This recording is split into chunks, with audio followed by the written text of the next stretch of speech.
look, I'm a first-time founder. I just feel like I need to understand and learn this stuff. And I was like, that is why you're going to fail. You should be super cheap. It's like sort of the, ramen founder. You're just like eating ramen every day, making no money. If someone's going to try to win you over in terms of investment, how would they get your attention? No VC cares. They do not care that you optimize your cash spend so you can live super cheaply. The most successful founders are the ones who are utterly obsessed with the problem they are solving.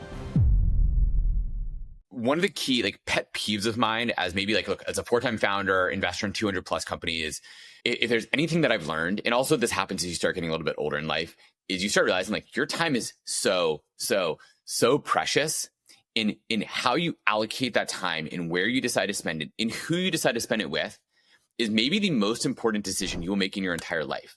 So literally, I've decided to spend this hour with you right now, Jason. I'm never going to get this time back. So I hope it is worthwhile, but I'm never going to get this time back, right? And so that has to be a good investment of my time and hopefully a high ROI for either me personally or for my business or anything else. And if it's not, I should just say no and not do it. And what pisses me off is I come across a huge number of founders in my day-to-day work, right? So I'm the CEO and founder of Chore. We do back office operations for startups. We essentially take on all the annoying, almost like admin that you need to do to run your business. You have to do HR, you have to do compliance, you have to do finance, you have to do equity. You have to do that stuff. But it is not your core competency as a business. It is not why you exist. It is not why you started your company. If it is why you started your company, then you should be competing with me, which is cool. We should do that then. But if it's not, then why the heck are you spending any time on this? I actually talked to a founder today, but it happens all the time. He's like, look, I'm a first-time founder. I just feel like I need to understand and learn this stuff. And I was like, that is why you're going to fail. I mean, I kind of just called him out. I'm kind of just like, if you think that is a good use of your time in that you think you need to learn, I use the example of, love him or hate him, Elon Musk is an amazing entrepreneur. And I was like, do you think Elon Musk is spending any time figuring out what payroll provider to use or how it should be run or if they negotiated a good deal? I think he would probably fire the head of HR if the head of HR came to them from Tesla and was like, so Elon, which payroll provider should we use? He'd be like, get out of my face. I want to make sure, I want to build a better battery for the car so our customers will be happy. I couldn't care less about what payroll provider we use so long as it is low cost and it gets our team paid on time. That's the rule. Go figure the rest out. And this founder's like, no, I just feel like I need to learn this stuff. I'm like, all right, cool. But your superpower is AI. This guy is an AI founder. Your superpower is an AI, and AI is changing so fast every day. And you think you need to figure out what payroll provider is better and how to set it up.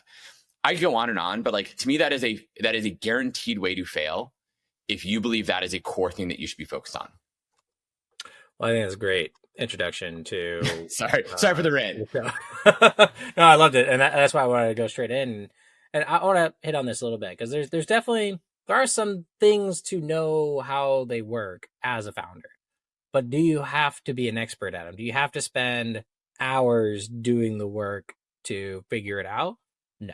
And I think I'd be curious, with the founder, if this was a pattern or if it was one particular thing, like payroll provider. Yeah, it's a commodity. So I would actually even disagree with you a little bit on the statement you made there, Jason, which is I don't actually think you need to figure out a large majority of these things as a founder. I think as a founder, your only job is to set the course of your company. And that means you need to set expectations and goals. And so you say, my goal for my HR team, if we're going to stay on that topic for a sec, my goal in the HR team is we hire people really well. We do great hiring. We find great people. We get them onboarded quickly. We make sure they get paid on time. And we don't spend too much money doing it, right? We don't have the gold-plated platinum plan. Those are the things that I would set up for my team. And then my job is to make sure I hire the experts, either internally or as outsource experts, to go get that done. I don't care about the details. I don't need to know the details. It does not matter to me. And the same thing applies to your marketing team, your sales team, your product team, your engineering team, right? So, same thing, this founder, I even asked him, I was like, well, who's running your engineering? He's like, well, it's my co-founder. I was like, so do you need to know the details of what he's doing? He's like, no, I trust him. I'm like, well, why don't you hire someone you would trust for all your back office operations? And just let it get done. You don't need to know the details. You just need to know what's happening. And that's what good founders do. They set the guidelines and the principles and the rules for how their business needs to be run. And then they get out of the way. They need to keep people accountable and hold them accountable. And that's it. So I keep going, but like, I don't think you need to know the details. You just need to set the rules. So you have a unique insight because you've backed over 200 plus founders as an angel investor. And I'm curious to kind of see like what drew you to that conclusion. I imagine you're seeing certain behaviors across all your investments over a decade and looking at various different founders work out and create a unicorn versus those that don't. What would you say are some of the attributes that you've recognized across all those investments that kind of adhere to that thesis? Yeah, absolutely. And I'll say I've also had this honed in a little bit more because I also run something called the Entrepreneurial Excellence Podcast. So I speak with a lot of these founders. In the one word answer to your question is obsession. So the most successful founders are the ones who are utterly obsessed with the problem they are solving to the detriment of everything else. So going back to this founder, this example, he's building an AI company, this founder.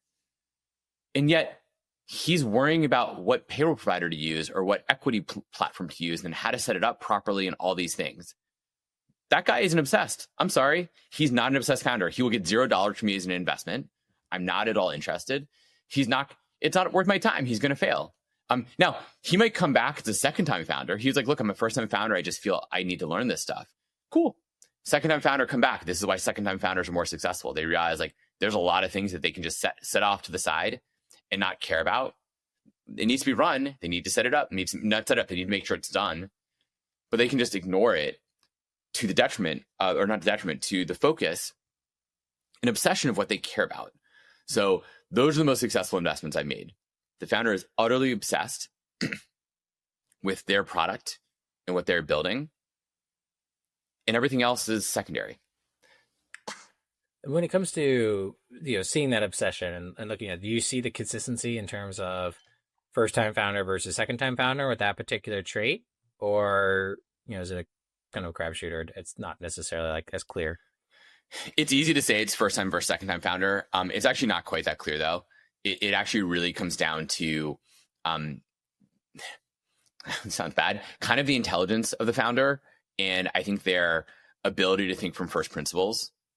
And so if they say to themselves, what do I care about? What is my superpower? And how do I enhance that every day? That is where they will be successful. And sometimes we have many customers and many investments of mine who are first-time founders, and they're incredibly successful. Although I will say many of the unicorn investments that I've made, the large majority of those are second-time or multi-time founders, oddly. But we have many customers who are very successful first-time founders, and they just realize like, this isn't work I should be doing. No, it's valid. And yeah, I wouldn't be surprised. I wouldn't say it's odd that your second-time founders have better outcomes, because they did have those learnings early on, and they had to kind of grind and suck it up and kind of eat dirt for quite some time to figure it out and not have the outcome maybe that they were hoping for. Or maybe have a decent outcome and then come out better, bigger next time. What shocks me still a little bit is the proliferation of knowledge, right? Podcasts like your own. There's so much knowledge out there, right? This guy literally had a phone call with me, not to say like I'm someone so special, but like having a phone call. He sit there and ask me questions, if nothing else. Like, all right, cool. We're not a fit for you. We don't want to pay for your product. Awesome. Ask me a ton of questions. Or here's my advice. You're getting it for free. Here's my advice. Like, don't use us, but like, just don't waste your time on these things. And yet he just doesn't care.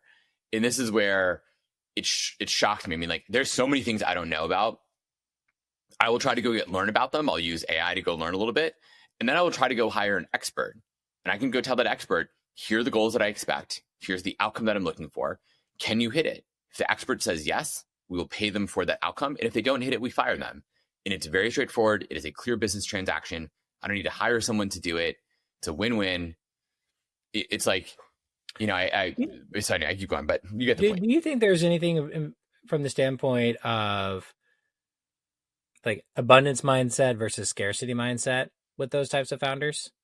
Great question. So I'm a huge believer in something that I don't think people, it's maybe a little bit different perspective in the world. But yes, that is, as an early stage founder, you tend to be very cautious with your cash, understandably, right? You have very little cash. You're very frugal. It's like sort of the, ramen founder. You're just like eating ramen every day, making no money, trying to like scrounge whatever money dollars you can for everything. Cool. You should be super cheap, and you probably should only be doing like, you have your laptop, you have an internet connection, you have like enough money to pay for like AI credits or something, right? Like, cool. That's it. Go crush. Get that done.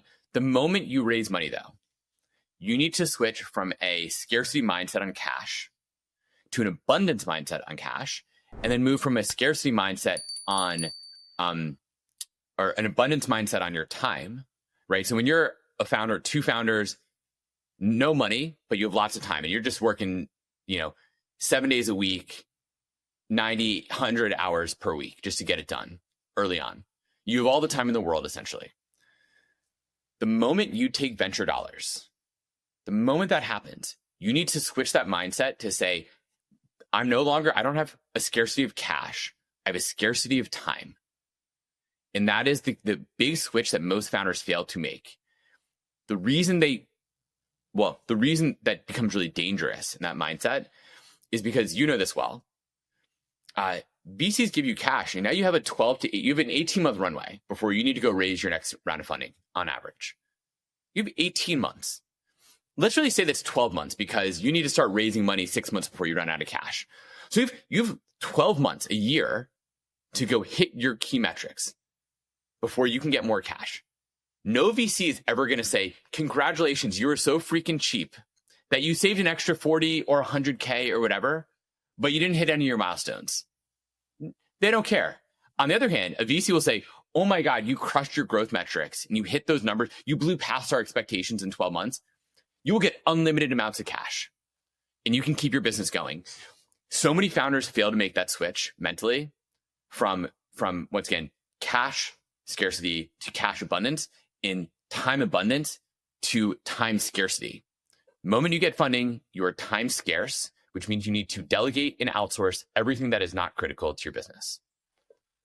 I think that's a valuable lesson for a lot of founders to realize, because I see a lot fail to make that transition of like not ramping up the hiring, bringing on the talent, and growing as fast as possible, because that's the cost. That's the game you play when you take venture money, and a lot of founders don't take that into consideration. The reason they don't, and I mean, like, I get it. Like, it's easy to feel like you're doing your job well by being really frugal. Like, it's sort of this easy thing to control, is like how much money you're spending.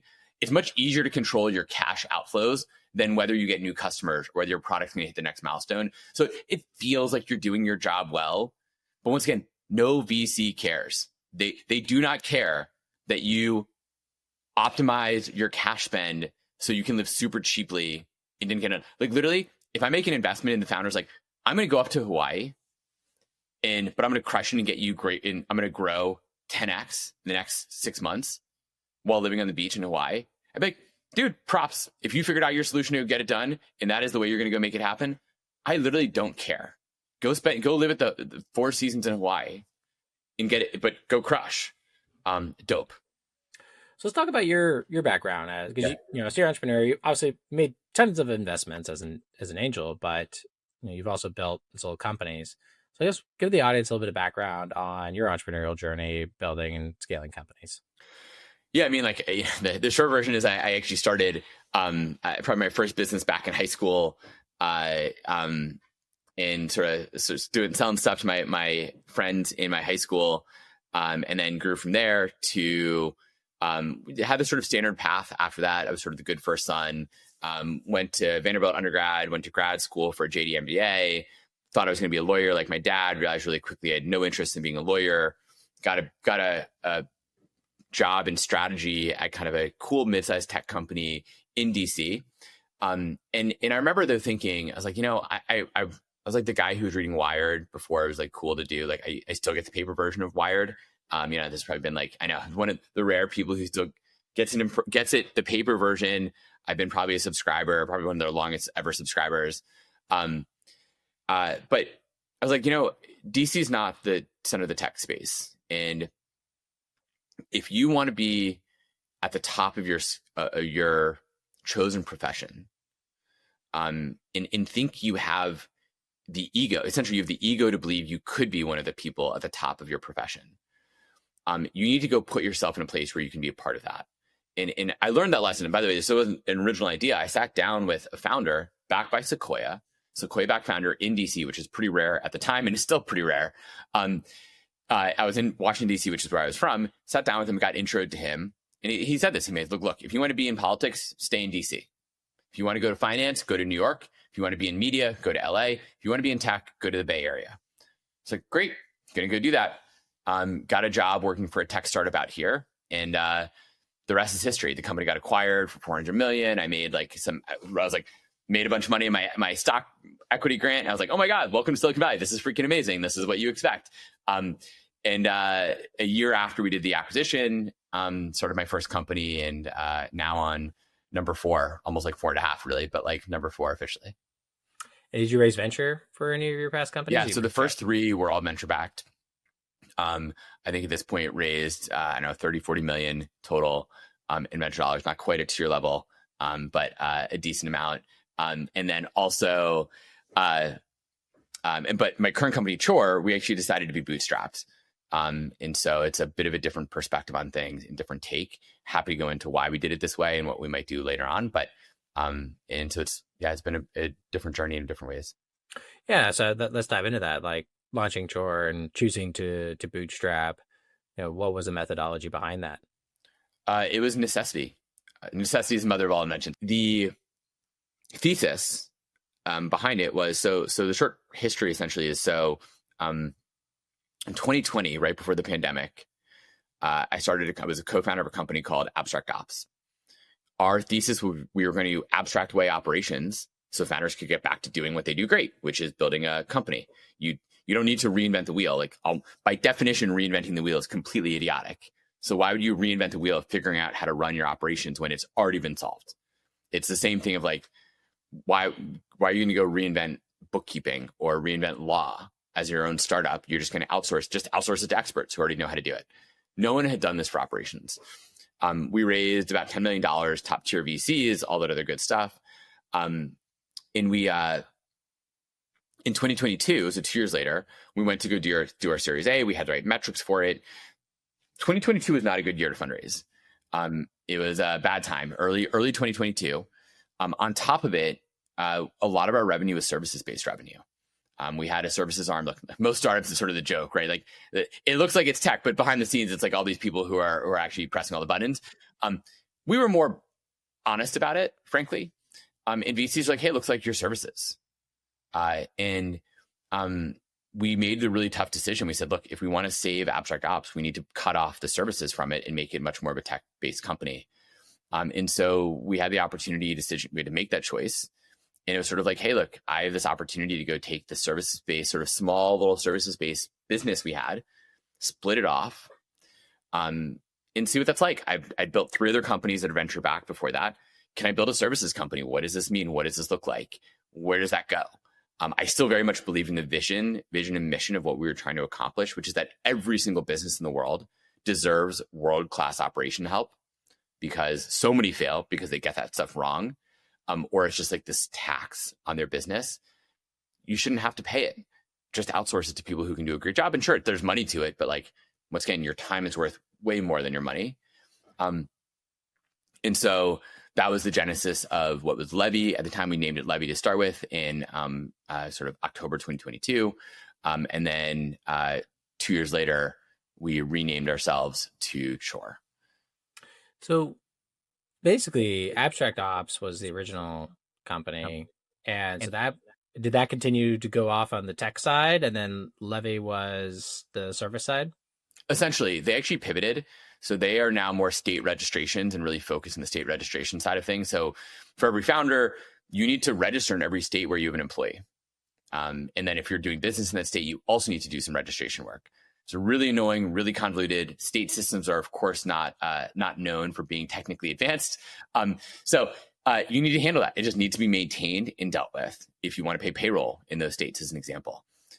So they went off and became a company that does that. And we kept doing the service side of things. But to finish answering your previous question, you can raise money for a services company in 2022.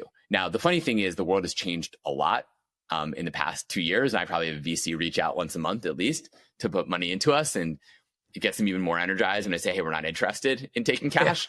But no thanks. Exactly. But yeah, so Abstract Ops is still doing their thing. I'm still an equity holder in them. We split off. It wasn't a spin out legally. We're a separate entity, but they essentially assigned all of their customers and revenue that they had with those customers to us. And we've been able to grow from a team of 7 people to over 40 today. Nice. Yeah. And kind of what's been the experience for you from venture-backed lifestyle of hyperscale, hit these metrics, to kind of more of a service business where it's about more linear growth? It's to me it's different, but also not that different. Maybe because I've been in startups so long, I feel this constant sense of urgency to move faster and get things done. And that's no different than it would be were I at a venture-backed startup. On the other hand, we're kind of building a new industry. Like, this is the idea that you can outsource, right? So going back to this, where we started, this founder was like, I asked this founder, I was like, hey, look, are you outsourcing your legal work to your lawyers? Like, do you have a lawyer right now? And he was like, yeah, of course. Like, why wouldn't, of course I have a lawyer. I was like, okay, you could do your own legal work. Why aren't you doing your own legal work if you think you need to be the expert on all these things? So to him, it was like obvious. Of course, I'm going to outsource it to my lawyers. Of course, I'm going to get a bookkeeper. But yet he thinks he needs to do his own operations. To me, that is where we have a lot of education to do. And unfortunately, education is slow and it's long. And therefore, being a bootstrap company gives us the time to hit those metrics without feeling like I need to report to a board every quarter that's saying, why haven't you accomplished this? And really put on that pressure, even though I still feel that pressure every day. You're likely having trouble raising money or selling your company. Personally, I've had 4 exits and I've raised over $145 million. If you want a free coaching session with me, just like, subscribe, and leave a comment down below letting me know what you think of today's video for a chance to win a free coaching session with me. I'll select 3 winners every single month. You just have to like, subscribe, and leave a comment down below for a chance to win. Now, onto the video. And you also mentioned about going from Levy to Chore. And I want to talk about the rebrand because a lot of companies have to face this at some point. I've done it twice, I think, 2, 3 times. Wow. In the past. And I'm just curious, like, what was the instigator? What led you to, have to go through that process? And what was that process like? Yeah, we had a trademark issue. So trademark issue came up.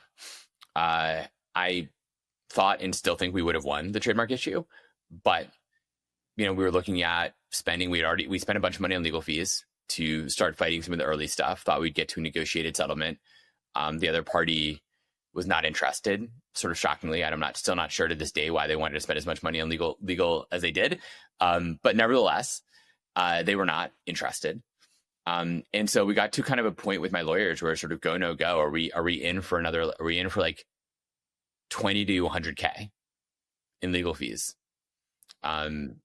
Or, yes, we built for 2 years, built a really good brand and brand name, and we're building this up. Or do I make the tough decision as the founder to say, no, we need to move on, and maybe make a change? And I like to think I should be proud of the fact that I said, you know what, like, I'm not willing to spend all that money on legal fees. It's money lost. Our name is good, but it was sort of meaningless. Can we come up with something better? And so once we made that decision, we did, and moved quickly and got what I think is a really good new brand name out there. Like, who's going to name their company Chore?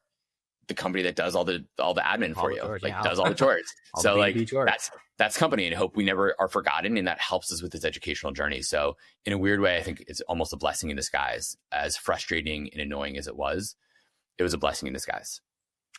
Yeah, no, it sometimes it's trademark issues. Sometimes it's just missing the mark with a brand name in the beginning and having to reposition or having to open up. Like, so I've had some brands where they kind of pigeonhole themselves to a market based on their brand. And have to kind of go with a broader scope brand. That was my experience. And so it's interesting to kind of hear. And like, when it comes to like, all right, 20 to 100K in legal costs versus what was a rebrand package? Do you guys do it all in house? Do you guys bring in like a inside outside agency or anything? Yeah, I mean, to keep with the theme of outsource essentially the most important parts of your business, except for the ones that are truly core. Of course, we use outside experts. I'd be crazy not to. We're going to put all this money into something. I never want to do this ever again. So yeah, we use outside experts to make sure we checked our trademark. We use outside experts to help us with the design. We use outside experts to help us figure out the brand name. We went through a huge branding and naming exercise. And I interviewed 20 different branding agencies for it to make sure we found the right person to help go through this process with us. So yes, we did all of that.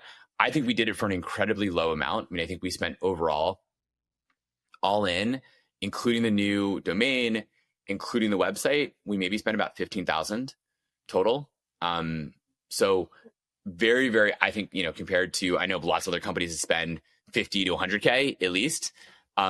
So I feel really good about the price we got to get it done and the quality that we achieved with it. Like I get compliments all the time about our website, the brand and everything else. So I think we did a great job for a low price, and we use experts to get it done. I mean, like we have an internal team that helped manage it, and we set expectations for our vendors, but we didn't do a large majority of the work ourselves, except on the launch. When we did the full brand relaunch, that was all our own team, and we crushed it. I don't know how many number of impressions we got on social media, but it was a huge, huge number.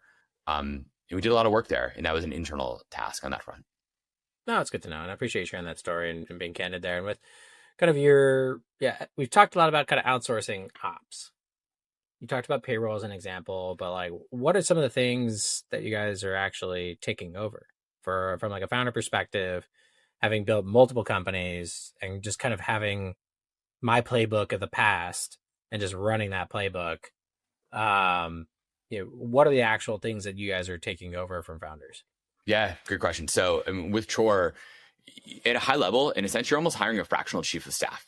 So most companies don't need a full-time chief of staff. And if you do, they're very expensive. A really good chief of staff is very expensive. And a good chief of staff won't want to do a lot of the day-to-day admin. They want to do strategic work, big picture stuff, which is great. Like that's what you should be paying them big dollars to go do, to really make massive differences for your business. We take on all the nitty-gritty in-between work. So everything HR, onboarding to offboarding teammates, all the small things, running your payroll, issues that might come up, you name it, run all of that. Compliance, all the things around compliance. So the state registration stuff, we use our partner Abstract Ops to go do the compliance, but we manage them. That's another vendor that needs to be managed. There's back and forth that happens with that vendor about what to do. We build a full diligence folder for our customers. Like, I'm sure you know this yourself, Jason. Like when you have to go find a file, you're like, is it in my Gmail? Is it in Google Drive? Where is it stored? Oh, and then I'm doing a fundraise. And so now I need to like spend $20,000 on my lawyers to build a diligence folder. No, just have it all ready to go from day one. Like we literally would build a full diligence folder, fully renamed, every document listed. You can easily find it, ready to go. We'll manage checking all of your mail, right? Like you probably have a stack of mail sitting next to you at your house. You're like, I don't want to open it right now. Exactly. As I look at the mail. Exactly. So as a founder, I don't want to open any of this mail. Like literally we have lots of mail that comes in as a business. My team opens it. We get it virtually. They open it, they look at it, they take action on it. I never even have to think about it. Like it doesn't even rise to my level to have a discussion in most cases. So it's compliance, finance. We're not bookkeepers and accountants, but we partner with them and we're the main point of contact. You also know this. Bookkeepers love to ping the CEO of like, hey, what's this bill for? What's this charge for? Every month I get to go into the Excel sheet and it's like, what are these 13 things that we can't figure out on our own? Right. What if you had someone who would do all that for you and be that point person and get that done? We also do accounts payable and accounts receivable. So those are things that, once again, you need to pay your vendors. You need to bill your customers. Bookkeepers don't do that work. Usually we do. And the last one is equity. We will run your equity for you. So it is highway robbery. No offense to all the lawyers who are listening to this. It's highway robbery when a first-year law associate is your manager of your Carta account. Like, give me a break. I mean, like, I went to law school myself. I did not go to law school to do spreadsheets and manage like equity for a startup. It's not legal work. 99% of equity is not legal work. Why are you paying a first year law associate $500 an hour to hit their billables for the year. That's insane. So we do all that too. And it's also all tied together from my perspective, right? If you hire a new person, you got to add them to payroll and you need to issue with them equity. So those two all are tied. It's great that you bring this up, because I feel like I could see why founders maybe get hung up. I'm like, no, I want to either learn, or I, feel like, oh, it's not that much work. The problem is mind share, and like what's consuming your mind as a founder of that little thing. Like, oh yeah, I got to pay these people. Oh, I got to do that thing. And like, oh wait, we had that one billing issue. I never really figured out. I gotta go deal with that. And then it's like, but the problem is you never do it, but it's still in your mind. Correct. And it only really takes an hour if you're really gonna like go and do that one task. Might only take an hour, but most founders procrastinate it because it's not core, it's not their priority, but it has to get done. And they know it doesn't take that much time, but it's just that mind. They probably spend 4 times as much time having it interrupt their day than they do actually getting it done, or just handing it off and having it be someone else's priority where they don't even have to think about it. I mean, it's the opportunity cost of your time. It's the context switching.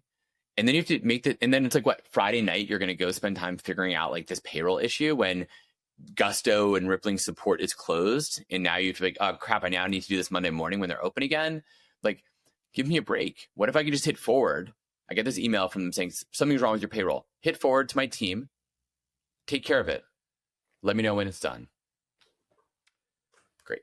And what size of companies do you see yourselves kind of like being a best use case for? Yeah, so our sort of ICP in a sense is anywhere from 5 to about 75 FTEs, so full-time equivalents all over the world. Most companies have to have raised or are making at least like 500K plus a year, right? I mean, like if you're below that, you're probably still figuring out product market fit, and you should spend your money and time on that. Great, go do that. The moment though you start getting above that number and you have at least 500K in funding, your VCs are saying, hey, you need to move fast here. Start using us. Like that is the time to start using us. We will get you. I mean, we have 60 plus testimonials on our website. I asked every single one of our customers, how much time do you think we've saved you? Invariably, they save 5 to 10 hours a week. So 20 to 40 hours a month, which is about 500 hours a year. So that's 3 months extra of time.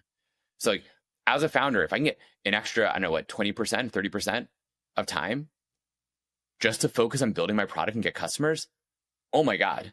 Oh, and then on top of it, we're going to help you do some other stuff financially. We're going to get you 150K extra in cash that you never, speaking of this founder I spoke to this morning again, he literally told me the bank he has his money, and I won't call it out here. They make no interest in the bank account. I'm like, okay, do you know that? He's like, he doesn't know, and he doesn't have the time. He also doesn't have the time to move it over, because if you move it, you got to switch where your payroll is getting taken out of. It is a process to do it, which is why these banks make this money. But if you have $1 million in a checking account that pays you 0 interest, you're essentially effectively paying that bank $40K a year for their bank. Whereas you can move it to another bank that will pay you 4% APY. That's $40K in free money to you as a business. But you might not know it, or you might not want to deal with the hassle of it. So I know. So what we try to tell people is we're going to give you 500 extra hours a year and 150K in cash to not have this be a problem in your mind. Some people get it. Some people want to be stubborn and waste their time and have their company fail. So, well, I was just like, you're off the cliff. If you don't do it, you're off the cliff.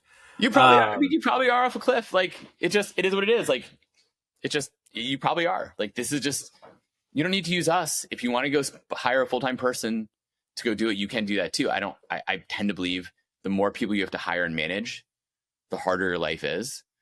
But like hire someone or use us. Just don't do it yourself. Like life is too short. No, I've run across that myself. Like, so I have a real estate portfolio that I run, and I run Thunder, full time. And I was just like, I get text in the middle of the night, like, oh, it's like cannot be dealing with these issues. Like it's, so I finally got like an assistant that just full time runs that business for me now. And it's just like the mind share out of my brain of just like, I get like a debrief, or maybe there's like this one thing of like, oh, should we do that or this? Okay, sure. It's a quick answer, but I didn't have to do any of the research, didn't have to call anyone or contact anyone. I'm like, oh, thank God. and especially, as a father with a 3-year-old and a new child on the way, probably in the next Congrats. 48 hours. Wow. Congratulations. So I was like, oh, my wife could call me at any moment. But yeah, it's the time aspect really kind of nails it, and I think that's something that a lot of founders don't realize. And I think you also mentioned you have kids, correct? Yeah, I have 2 kids. I have a 3-year-old and a 6-year-old. Nice. So you get the importance of time and availability, and being able to not be up at 9 o'clock or like on a Friday night doing ops. Correct. I mean, what would I rather like? This is yes. I mean, founders, anybody really, but where and how you spend your time is so critical. And so, like, look, I could be doing ops work, right? At 7 p.m. on a Friday, or spending the time with my kids. I will not remember the ops work that I did that Friday night. I might remember the time I spent with my kids, and I know they will really remember it. And so that is hugely valuable to me.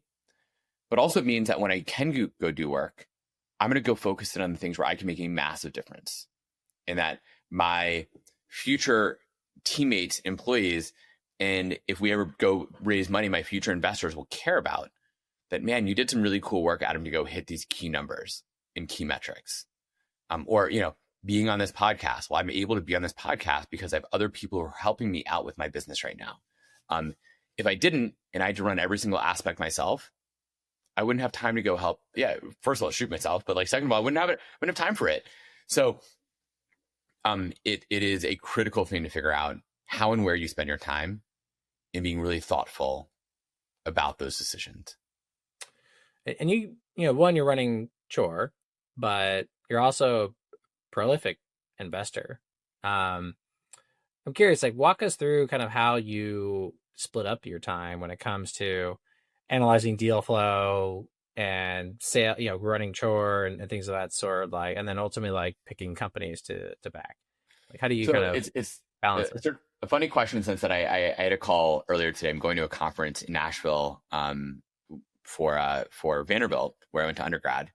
And so the question sparked an idea in my mind, which is like, I actually kind of have always been this way, where I want to double dip on things. And what I mean by that is basically I want to get sort of a 2-for-1 special. Always. It always feels good to do that. In college, I did that. I did 2 majors and a minor when I graduated. So I had 2 majors and a minor. Yeah, people like your spray shows, well, oh my God, wow, that's impressive. No, it wasn't. I just took all the courses that gave me double credit for everything. So like I got every course, it gave me credit for one major and another at the same time. And I was really thoughtful about doing that. And I was able to pull it off and not have to work any harder. I don't think. Maybe other people thought so, but I don't think a lot harder than anyone else. And it's sort of the same thing that I do with my life and work now. So for investing, like Chore, we work with early stage startups. That means I get to talk to all these startups every day. And guess what? I'm talking to them not about whether I should invest in them, but what their business is doing. How good are they doing? What are they raising next? What are they excited about? It's not a pitch. It's a conversation between 2 founders. So that's awesome. So then I can already make decisions. So once again, using the same guy as an example from earlier today, like there's no chance in hell I'd ever give him any money. It wasn't a pitch either, right? He wasn't trying to pitch me, but like watches this episode. Zero chance. I mean, he may or may not. I hope he does. Like, I hope he'll learn from it. Like, we left on a good note, of course, and being a little bit too harsh, but like, he should. Like, that's a lot of how I make my investing decisions. But I'm also able to do both. And even the same thing with family stuff. I mean, like, I pay extra and have a smaller house to live in the middle of San Francisco. Guess what? That means I don't have a commute. If I need to go to a meeting, most of my in-person meetings are a few blocks away from my house, walking. Or I get on my bike to go have those meetings. I don't need to get on an airplane very often because 99% of founders end up making it to San Francisco at some point. So I don't need to travel. So I've done a lot of things to optimize how I can spend my life and make sure the people and the things that matter the most are getting the large majority of my focus, to the detriment of other things, right? I don't have a lot of hobbies. I don't have a lot of friends that I spend a lot of time with right now. So there are trade-offs. Absolutely. I think that's warranted. I think anyone that's high performing, there's always the things that kind of get left behind are not as much of a priority, but you get to pick your lane. Like for me, hobbies, not really. Work's a hobby. my family's a hobby. Those things bring me joy, and I love spending time on those two things more than anything. Exactly. So I don't think it's a loss, but from other people or maybe society's perception of what a person should or should not do, maybe. But that's the beauty of today's society. You kind of get to do whatever you want and chart your own path. So I was looking you up and saw also you're involved with the autopilot fund. So I'm seeing a general theme of efficiency and operations and things of that sort. And so what's that experience like for you? Not just making your own individual investments, but also participating in a fund. Yeah, so the autopilot fund is actually my third fund. The other ones are not really publicized or public, but it's my third fund. And the idea, of course, with that is like, hey, like we want to have dry powder to invest in the best companies. And actually put that together with my former co-founder. So when we split up Abstract Ops, we both like to do investing. We both enjoyed doing it. And it was a tough time. Like, don't get me wrong. Like we had a sort of a co-founder split. Like it's a tough discussion to say, like, we need to split the company up. We need to kind of shut down a lot of the money we're spending. We need to fire a lot of people and make a bunch of changes. Like that is a tough decision. But to his credit, he and I like to think both really play long-term games. And so we had already had a fund at that point and we wanted to keep it going. And so we did. It was the autopilot fund. And so we do investments together, mostly focused on sort of underlying data sets or for AI, but a lot of general things too. And it's really like, does a company meet our standards? And what we're looking for is the founder targeting a market that makes sense. Do they have the right level of energy for what they're focused on? Do they have an obsession for why they're focused on it? And those are the sorts of things that get us excited and move the needle. And we like to think we'll have great returns for our LPs. So as I was going to ask, is it just you and your partner, or do you guys raise outside money from LPs and you have that kind of fiduciary responsibility to those LPs as well? Yes, we have and we do. That's brings its own level of responsibility, but it's good in its own way. I mean, I said, like, I think for them, and this is where I started, like when I started investing, I started my first investments for 2011. So that's a year after I moved to San Francisco. And the lesson learned was basically there are so many opportunities out here and so many people don't have access to them. And so essentially I could arbitrage the fact that like I was going to events. I didn't have kids. So I would go to events like every single night and meet people and shake hands and get to know founders. And you could sit down with people and have a coffee with them in a one-on-one conversation and say, why are you building what you're building? What excites you? It may be an example of that briefly of this obsession. One of my better investments is a bunch we can talk about, but one company called Human Interest. So they're a 401k company. Human Interest, I sat down with Roger Lee, the founder, at a coffee shop, and he was telling me about his idea. Like we met at some other startup event. We sat down for coffee, and he was like, "Oh yeah, like I took I don't know if it's the Series 7 or whatever, but it's some major finance test you need to take to be registered to sell 401ks essentially, or to be a 401k broker. And you have to do it in every state that you want to offer your product." And he was like, "Oh yeah, I've taken 7 different ones in 7 different states I passed." And I was like, "Oh my God, like these tests are tests that people fail a lot of the time. You're also running another company at this point." I think he'd maybe still not fully left his other company. "And you've taken this test to pass it and are building this new company and just got into YC." Talk about obsession. Yeah. No, that's clear. And what are some of the other companies that you're kind of proud of in terms of your investment track record and kind of what made them stand out in those early days? Yeah, I mean, one interesting one is a company called Diamond Foundry. They're doing some really cool stuff. They were kind of the first synthetic diamond company out there, and are building a ton of really cool stuff even today. Not as publicly known, but their founder was somebody who had built a solar company, got killed by the Chinese because Chinese kind of flooded the market with solar. But he really knew his stuff, was really smart, was an incredible, just like founder and focus. And he had a really clear vision for where some of this stuff could go. And it was very exciting. So that's an example. Another one's BetterUp. Alexi, the founder, couldn't raise. I mean, like we were, I think like the second check in. And to me though, Alexi was so focused.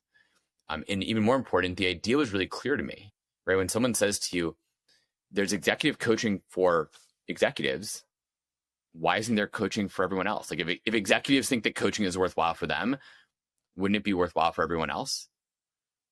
Yeah, like in retrospect, of course, it seems obvious. There's lots of companies that do this now. But at the time, it was really revolutionary. And they had to figure out how to make that viable from an expense perspective for everyone else. There's a company called Even Up, a legal company. Checker is another one, background checks. On and on and on. That just made sense at the time, even if they seemed kind of crazy to most people. To me, I was like, oh yeah, this is a no-brainer and pretty obvious. It's a lot of fun, especially being in kind of the thick of it out in San Francisco and kind of feeding off that energy and getting access to those opportunities. It's, if that's the place you want to be and those are the opportunities you want to create for yourself, like San Francisco, it sounds like it's back. Actually, yeah, let's ask, how is San Francisco right now? Is the news, covering it appropriately?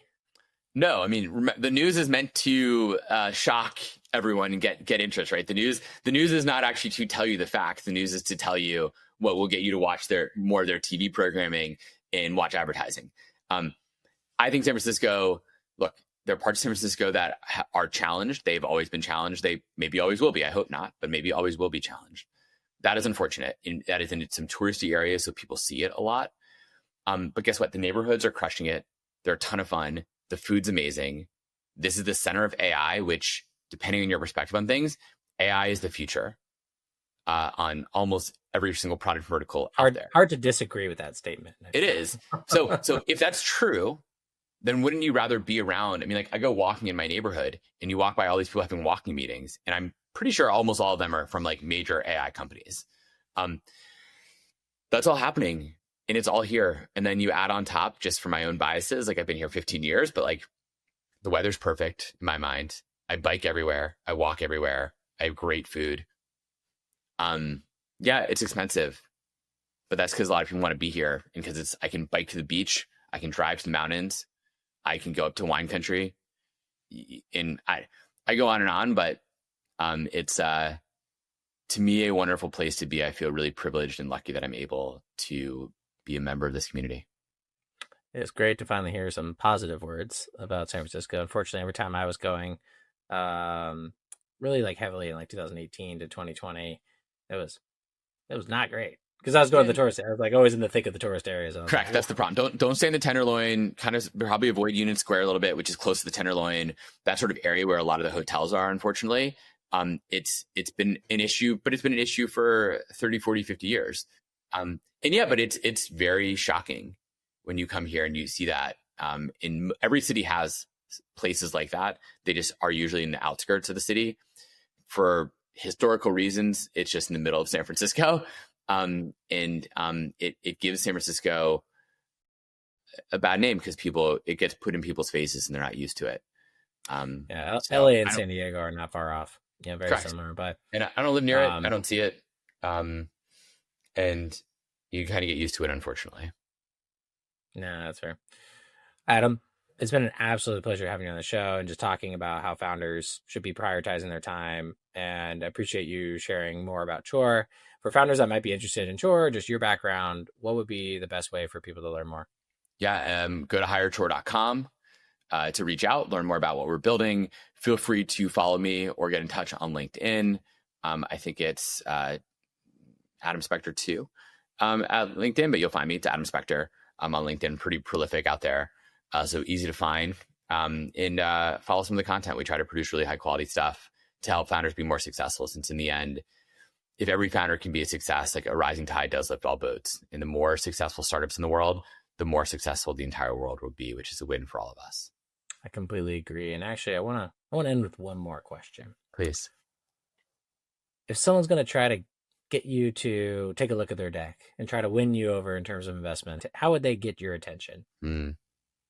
I do sometimes appreciate really well crafted intro emails, but those are tough because I get a lot of emails, so I don't always see them.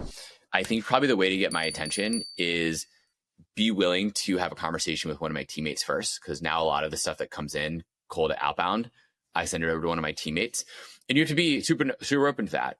So blow away my partner and teammates about why you think we should chat. And if you blow them away because you're good at pitching and good at storytelling, which is a critical skill for founders, then yeah, I look forward to having a chat with you.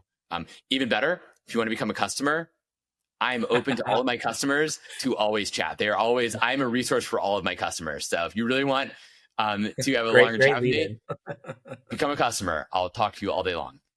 Fair enough. Well said. Adam, thanks so much for being on the show. I look forward to getting this out to our audience. My pleasure, Jason. Thanks for having me.